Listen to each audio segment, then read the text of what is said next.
Hi students, welcome to lesson number 14 on types of social mobility. Now the introduction.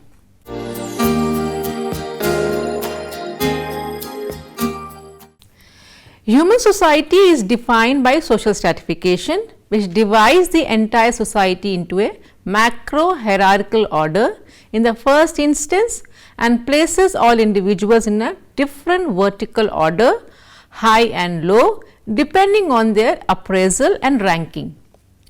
Social formations such as social classes, caste, estates, ethnic and racial groups are represented by variously situated groups in an order of high to low. These are also referred to as different types of social stratification. Despite the fact that these social formations are historical entities with historicity, they can be observed and found in operation in a fluid form even in modern human civilization. There are multiple micro hierarchical orders inside the macro hierarchical order that encompasses the entire society with further divisions based on relative positions, socio-economic power and authority commanded by individuals within the order. Individuals are ranked and rated according to the social value scale in the micro hierarchical order as well. Any change in the value scale as well as mobility of individuals and organization has an impact on changes in hierarchical order and social status. Similarly, while ranking and rating persons, their occupational status, income and other traits such as social prestige as well as their regard in society at different times are taken into account. Such changes are glaringly obvious in human culture. Members of the priestly class earned high status under monarchy or during the feudal era. During those eras in Europe and India, they were rated higher than members of other social classes. However, as a country's political structure shifted from monarchy to democracy, their standing began to deteriorate. In today's world, the priestly class does not enjoy the same high standing as it did in the past due to changes in the political and economic system. A priest has less status than a doctor or an engineer. Similarly, a person's prestige rises when he becomes a minister from a common shopkeeper. If, on the other hand, the minister quits his job and returns to his former store, he loses his ministerial standing. As a result, it is worth noting that people in society continue to move up and down the status scale as the society's ideals change. This movement of people and the groups from low to high and high to low in a given social structure is called social mobility.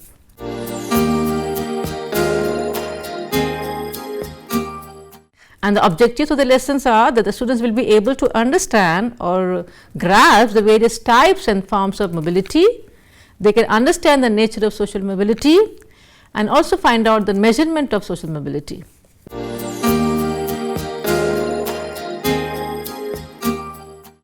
What is social mobility?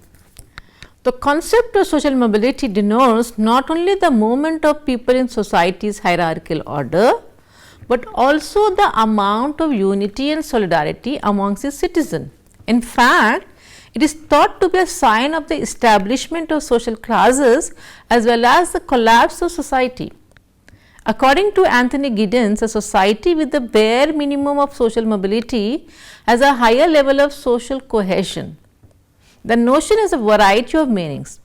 It must therefore be distinguished from other types of human movement, particularly movement from one location to another, that is migration, which is a movement over a geographical space and is also known as spatial mobility. This movement can be from village to the town, from the town to the city, from one region to another region and from one country to another country. It is referred to as a lateral mobility by Anthony Giddens and is also known as geographical movement across neighborhoods, towns and regions. Geometrical mobility refers to a movement that involves a change in geographic location, change in direction and so on.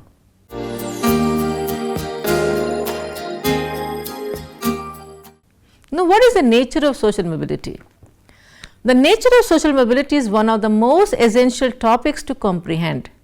This raises the question of whether social mobility is a self-caused phenomena or is influenced by socio-cultural, economic and political elements or forces embedded in the social system and structure.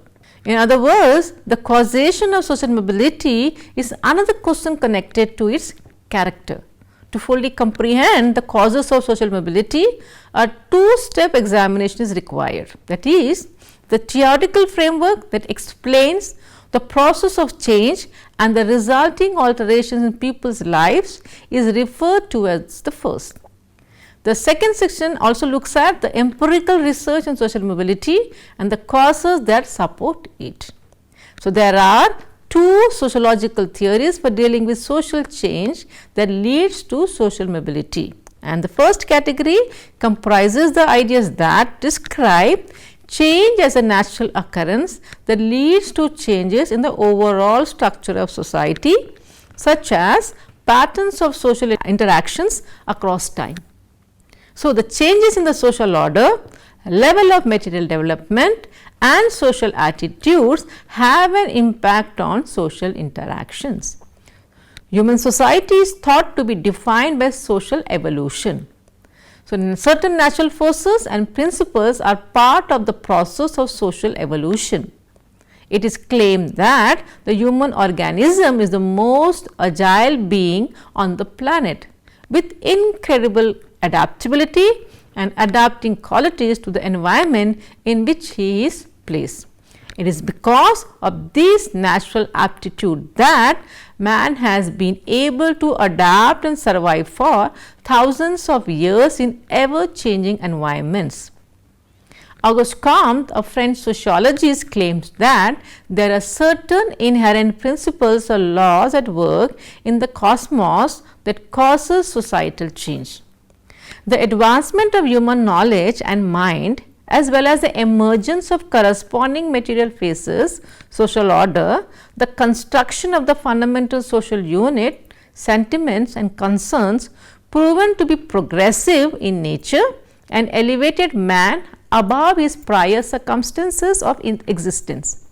This is a type of mobility that occurs throughout the course of generations of humans, sometimes consciously and sometimes unconsciously.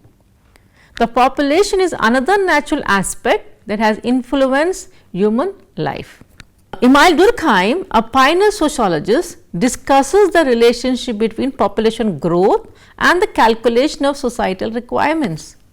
Although population growth is a natural feature, the process of meeting growing requirement leads to a division of labor in society, result in diversification in the first instance and eventually a division of society into hierarchically ordered order. The ability that occurs in this process appears to be both upward and downward, according to an examination of the process. To put it another way, the shift from horizontal to vertical divisions transforms society from a more or less equal to an unequal one.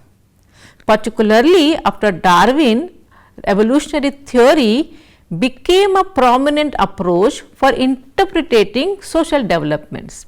It was proposed by him that natural selection occurs in which the fittest survive and the weak are eliminated.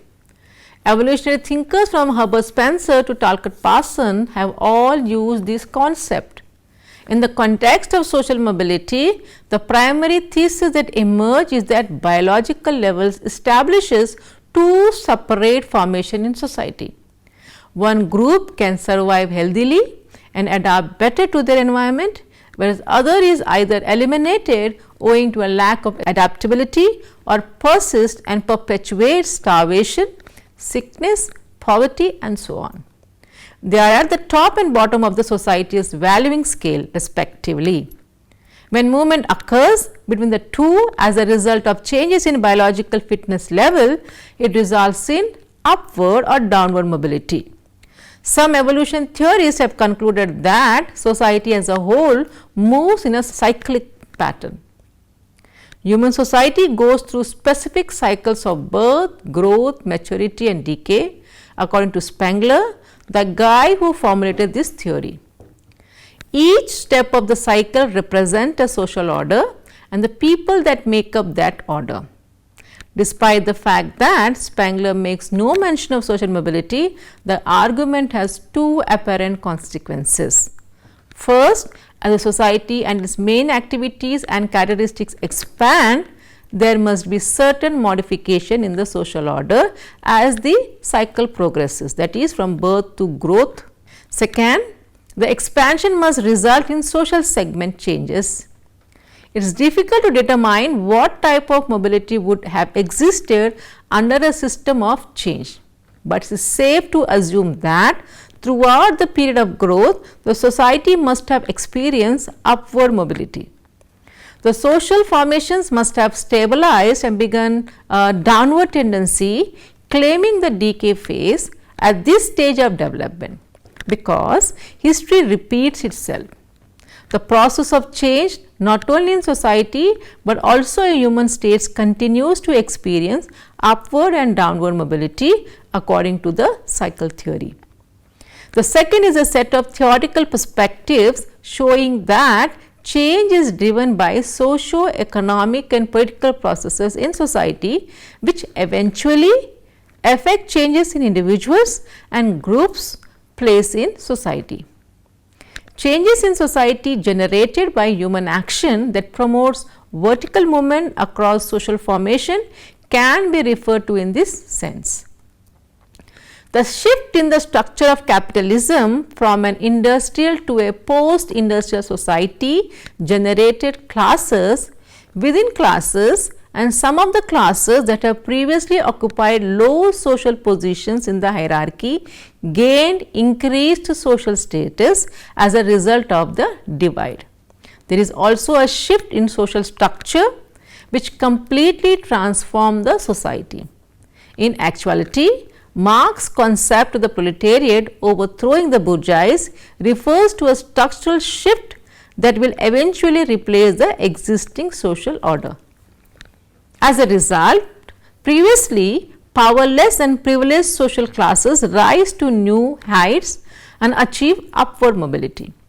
Certain groups' downward mobility cannot be ruled out during this process, especially when they lose power and advantages.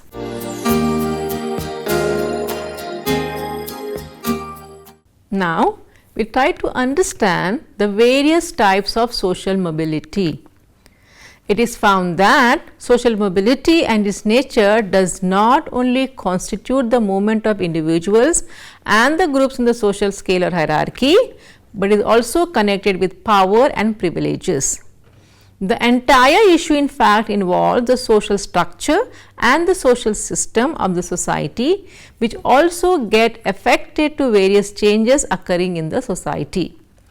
In social stratification, the movement occurs in three directions, that is from lower to higher, from higher to lower, between two positions at the same level. It is also inferred that social mobility is not of one type, but also has multiple dimensions. Mobility has been classified as vertical and horizontal mobility, open and closed mobility, intergeneration mobility, intrageneration mobility.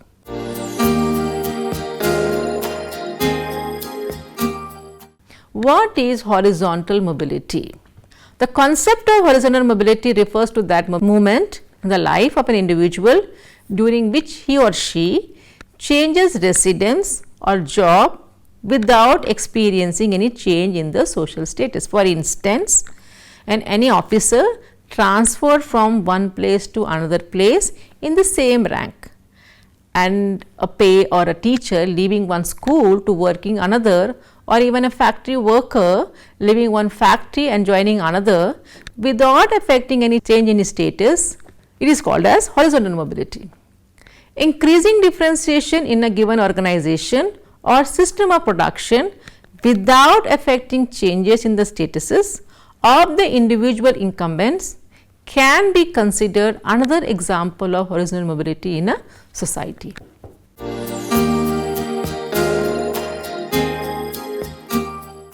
Second, the vertical mobility. Vertical mobility refers to movement up and down the socio-economic scale. Those who gain in property, income or status are said to be upward mobile, while those who move in the opposite direction or downwardly mobile. Anthony Giddens argues that the amount of vertical mobility is in a society is a major index of its openness.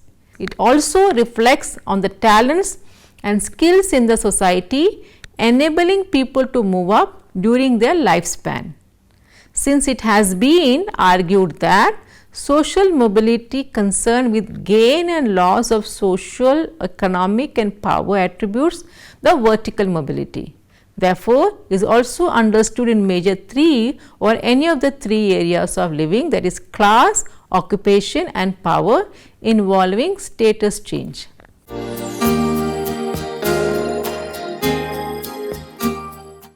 Now, what is the open and closed system?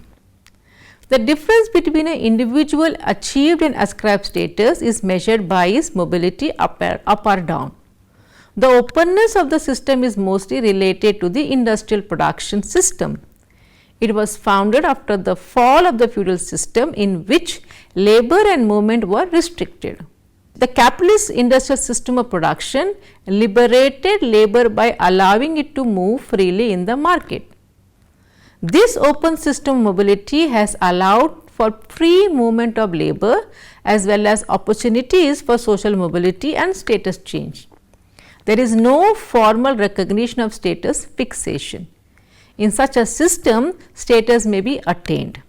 Mobility is a system of stratification guided by free market, economy and competition, and an individual can increase his status and position at his leisure.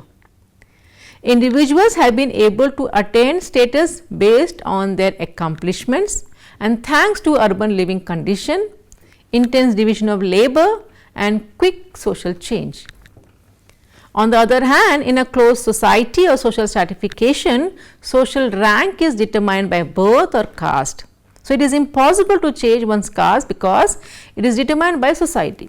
So, as a process for determining status, ascription results in the formation of various degrees of status based on sex, religion and caste.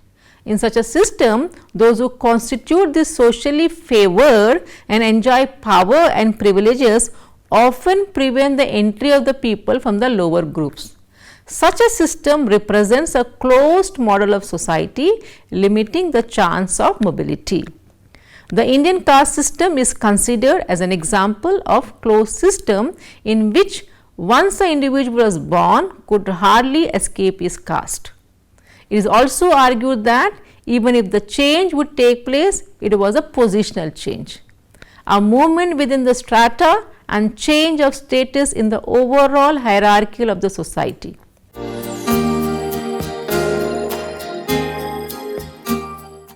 Now, what is contest mobility? Contest mobility is a system in which elite status is a prize in an open contest and is taken by the aspirants on efforts. The term elite is used by Turner in a simplified sense to mean high class category. But the contest is governed by some rules of fair play. The contestants have wide choices in the strategies they may employ. Since the prize of success, upward mobility is not in the hands of an established elite to give out, the latter cannot determine who shall attain it and who shall not.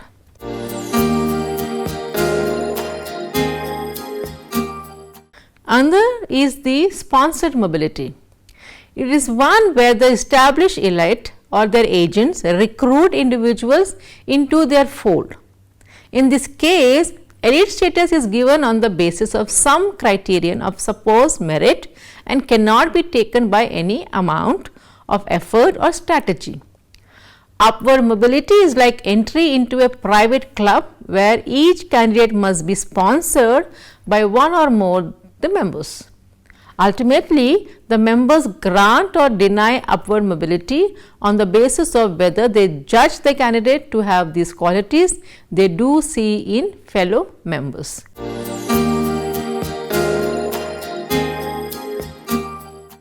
Now, what is intergenerational mobility? It refers to mobility across the generations or between generations, that is, movement between two generations.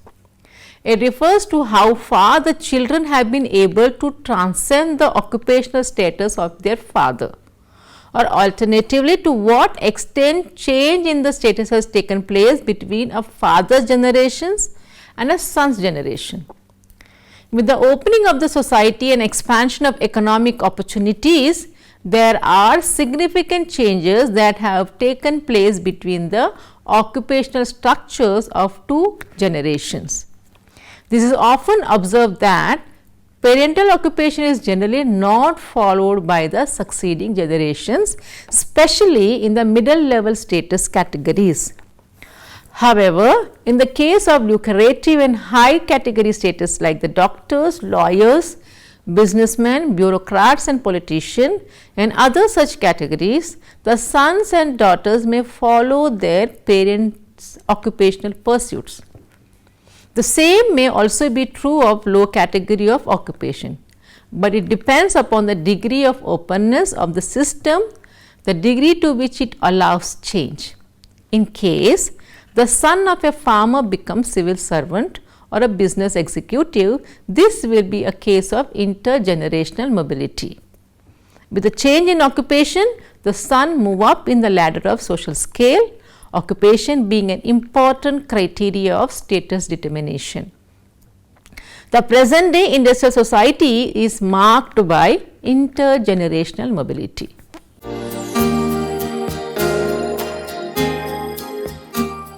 What is intragenerational mobility? Along with intergenerational mobility that looks into the movement across the generations, there is also concern among the sociologists to view to what extent there has also taken place change in the status of an individual up or down the social scale.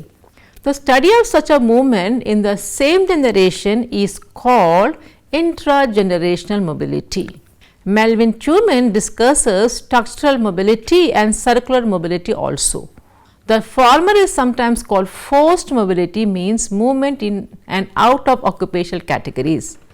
Sometimes the change in the occupational structure itself results in the change in the number of individuals in those occupational categories. Such changes also come out of the change in the process of production, change of technology that makes obsolete the existing skills of the working class and replaces them. Such changes also occur due to the change in the demographic structure or the demographic behavior of certain professional classes, producing less number of children. The circular mobility, on the contrary, refers to that mobility which becomes possible due to the opening up of the opportunity structure and creation of new employment avenues which were not earlier open to the people. This type of social mobility is caused by the change in the nature of the political system and the expansion of the civil liberties that enable the erstwhile disabled people to take up new positions. For instance, the Civil War in the USA ended discrimination against blacks and opened new opportunities for them.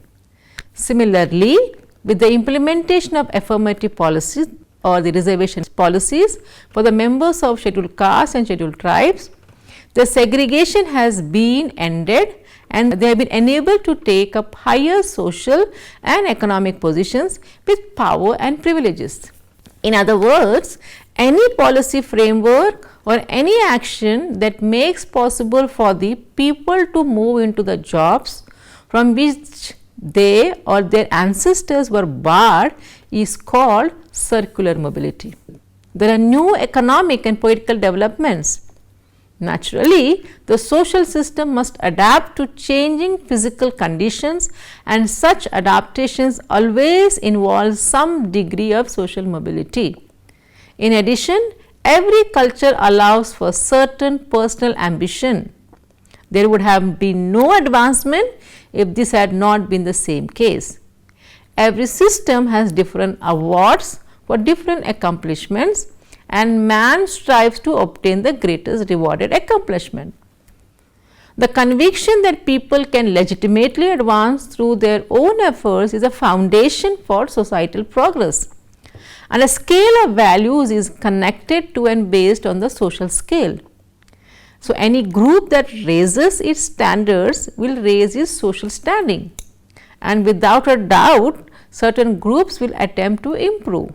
And as a result, the very system of varying valuation for different attributes encourages people to rise up the social status ladder.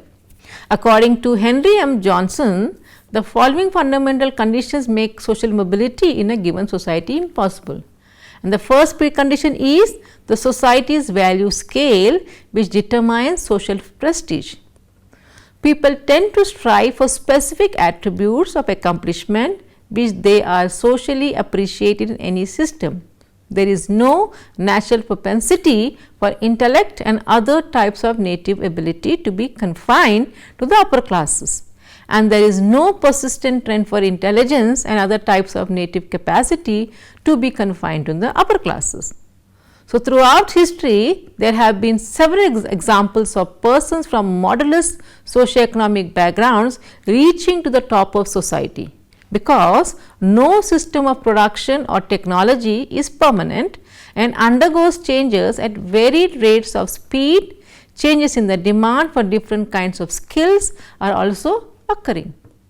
The common birth rate of each class never exactly fills all of the seats in the class due to fluctuating demographic behavior of the upper classes.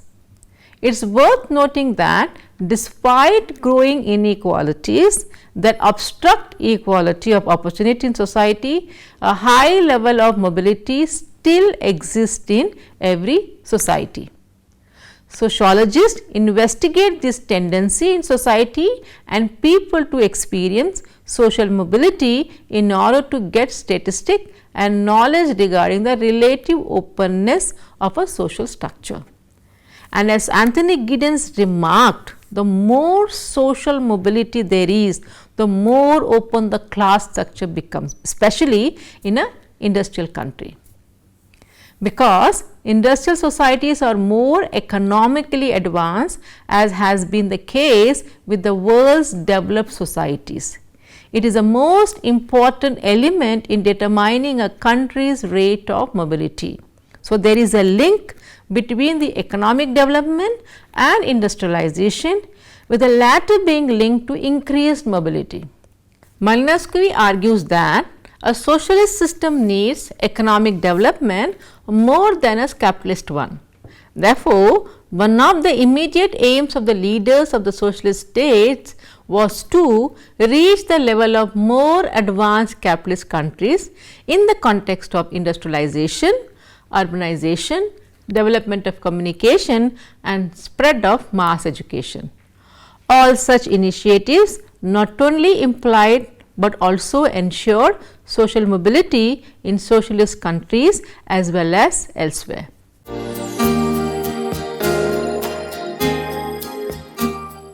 To summarize, it may be concluded that social mobility defined as an upward or downward movement in a society's hierarchical structure is strongly linked to the social, economic and political characteristics of individuals and groups.